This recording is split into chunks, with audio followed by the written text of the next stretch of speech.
spread. Current hospitalizations. So Rita, do you still think it looks grainy? Yes, I don't know why it's doing that.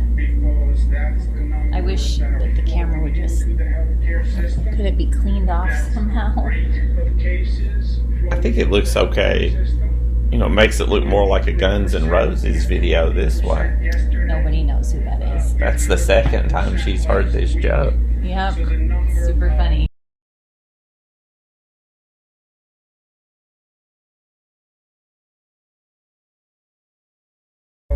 ABNY, the Partnership for New York City, they're the main business groups in this state. They understand the concern and the crisis that we're dealing with, and they're helping communicate the message. And I thank them for their understanding. What's this, Rita? What's going on in New York now? They're cutting half the workforce reporting for duty outside the home, and Governor Cuomo wants everyone to work from home if possible. Well, it's mandatory? Yeah, and you missed this, but earlier they're deploying a medical ship to New York because they aren't going to have enough hospital beds. The number of cases is way up. The number of cases is up because we're taking more tests. But the numbers are going up. Hence the increased actions to reduce the spread, the density reduction.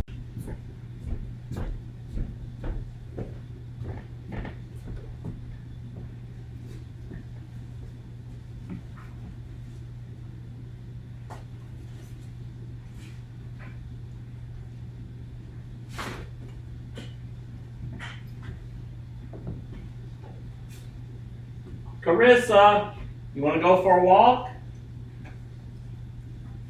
Ready to go for a walk, Carissy?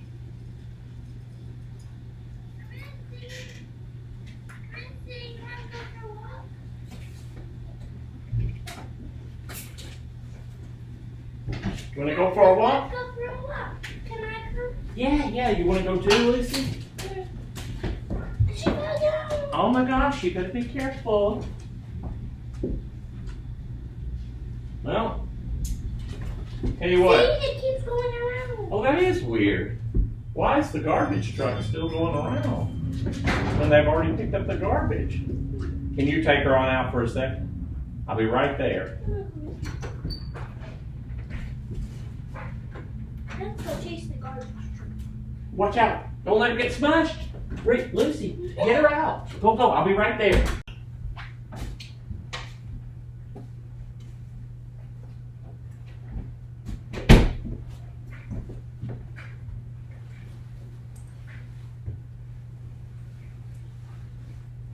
Rita, are you going? Coming.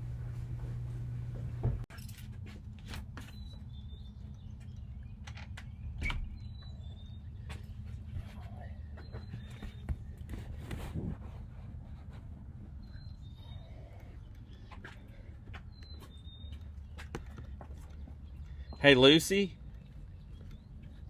Lucy? Hey, you scared me.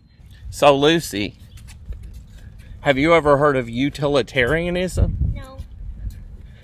Well, utilitarianism. What She happened? was looking at. Oh, here she comes. Where are you going? No, I know you see a bunny or something, but she thinks she sees something.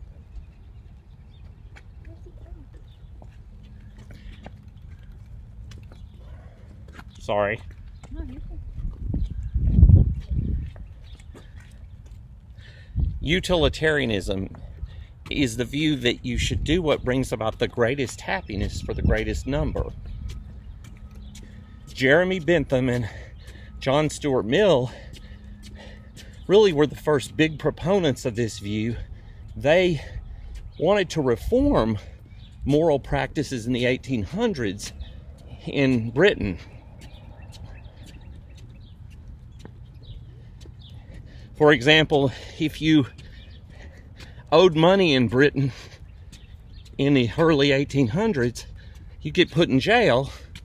But not only that, in the jails, debtors would be mixed in with the criminally insane. Murderers, rapists, you name it. Utilitarianism says you should do what brings about the greatest happiness for the greatest number of people. So for example, let's say your neighbor's house catches on fire and you just happen to have a water thingy that you can put on your back with a hose. The fire's small now, so you could put out the fire. And you didn't start the fire, but you did ignite it. No, you didn't even ignite it. By utilitarianism's principle, what you should do is that which brings about the greatest happiness for the greatest number, for the relevant people involved. So of course you should take your water thingy and put out the fire with the hose versus using the water thingy so your kids can play in the sprinkler while your neighbor's house burns down. See, the right thing is that which brings about the greatest good for the greatest number of people. Chris is passing him. What? Oh my gosh. Not the green box again. Well, I sympathize with Governor Cuomo because he's facing the problem that occurs with utilitarianism. And what that problem is, it's sometimes called the scapegoat problem. Suppose, in order to help the greatest number of people, to bring about the greatest good for the greatest number, you have to scapegoat a few people. For example, New York's Governor Cuomo, he's making it mandatory that only 50% of a company's workforce can go to work. That's supposed to be for the greater good overall. That is, millions of New Yorkers will be less likely to get the novel coronavirus by implementing this policy, supposedly.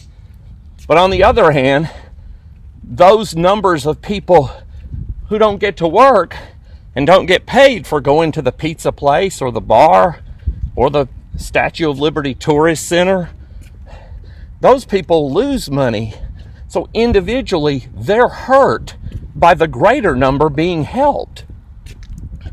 You wouldn't think it would work like that, but even Adam Smith, and for that matter, John Stuart Mill too, they recognized that this was so.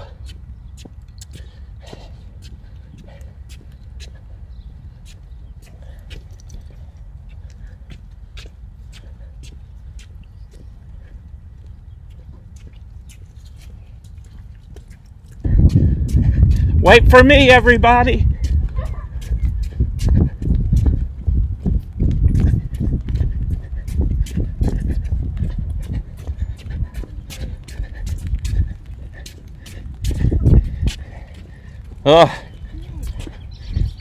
You're scaring the dog. Scaring the dog? She shouldn't be scared of me. You're gonna trip him. Uh-oh. Oh no. Here, Lucy, let's get around. Yeah, now.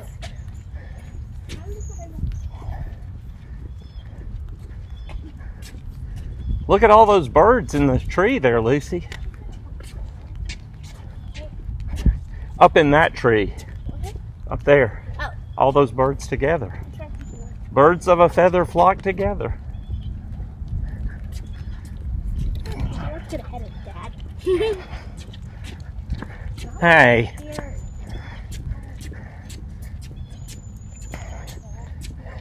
I've gotten a little bit slower than them since I got the gout.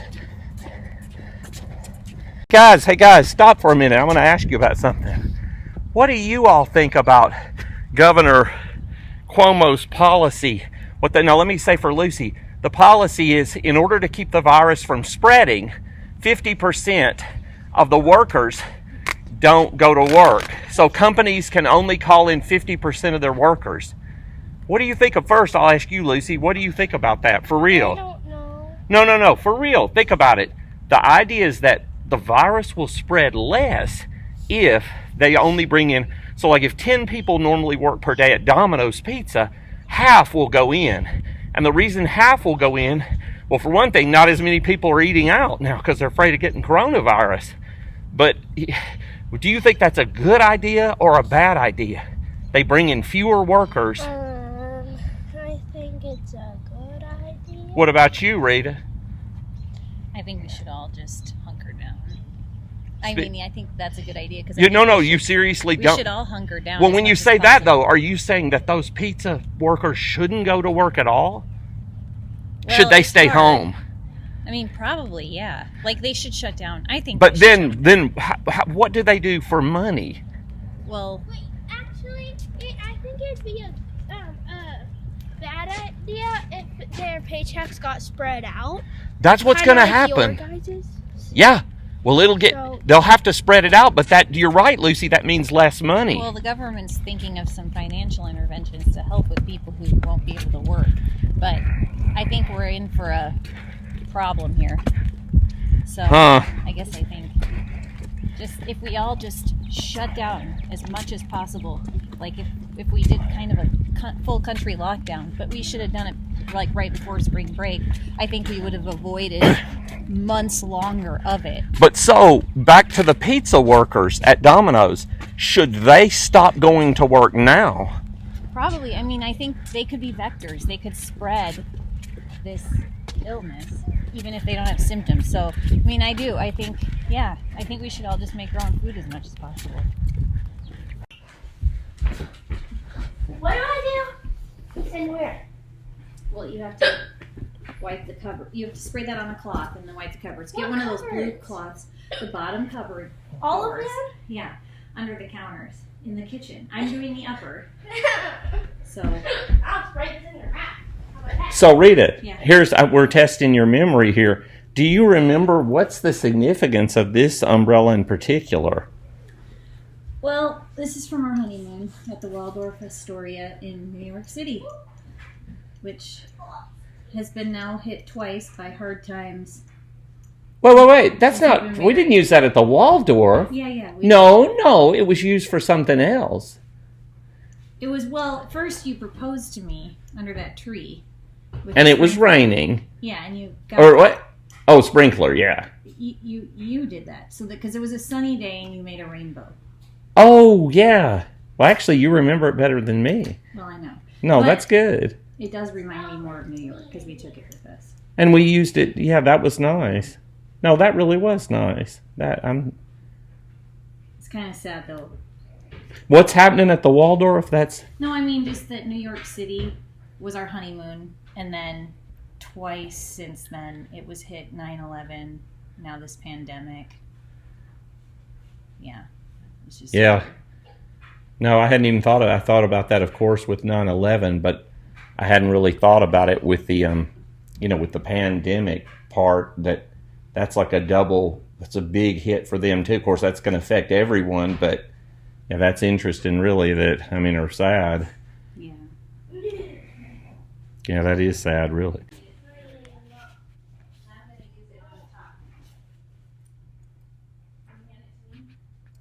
And you know what it does is it makes them look clean.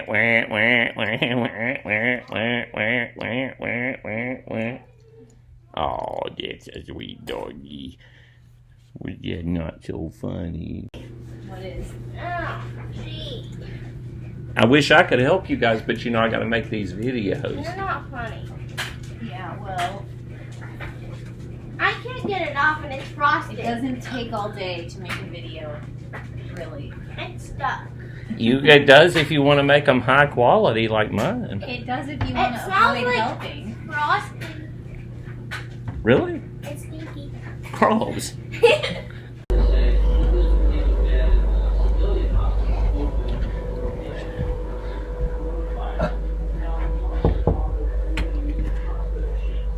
Hey, Ethan, are you awake? I just wanted to ask you a quick question, okay? I just want to tell you. No, you don't have to be on it. Yeah, we'll get you something to eat, too. No worry. But listen, the question is this. Governor Cuomo has instituted a policy And the policy is it's 50% of the workers. Only a company can only pull in 50% of their workers from here on out. It's mandatory. Do you think that's a good idea or a bad idea?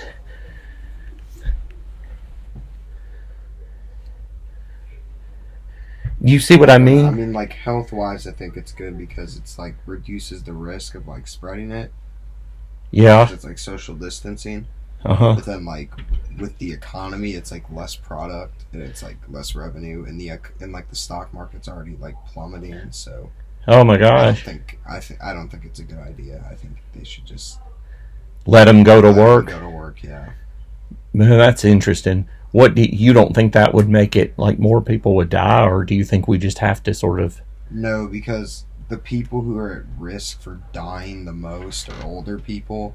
Yeah. And a lot of the older people don't really, like, have, like, jobs, like, you know what I mean? Like, some of them are retired. Yeah, yeah. So it's like all of the younger, like, mostly, like, younger people. Like, there's, like, a larger, like, workforce of younger people. Yeah. So, like, they'll have a lower, like, chance of dying from it, even though they still might catch it. Oh, gosh, that's a good point. Hold on just a second. I think something's going on here.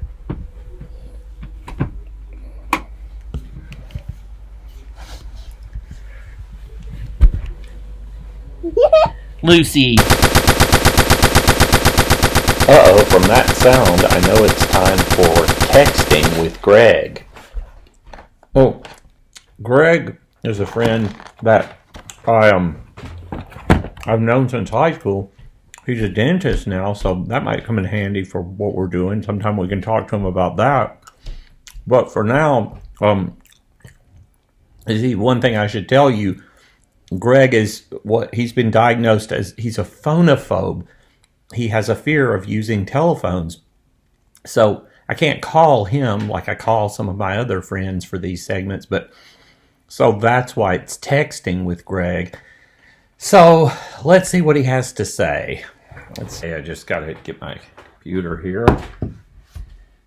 Oh, we'll break it. Get onto Facebook. Here. Okay. He's on. Oh, he's online. Okay, good. Okay, first question. Greg, do you agree with utilitarianism, the view that you should do what brings about the greatest happiness for the greatest number? Send. Now all we have to do... Oh, he already wrote back. Let me show you what he wrote on the text thing. As for answer 1, I don't like the word happiness, but yes, if there is a bomb, then one person could jump on it to protect the 10 others in a room. Otherwise, all 11 would die. If someone didn't, then yes, it is worth that one death to save 10. Now that's an interesting response, because you see, with the utilitarian model, hang on. I hear a beeping sound.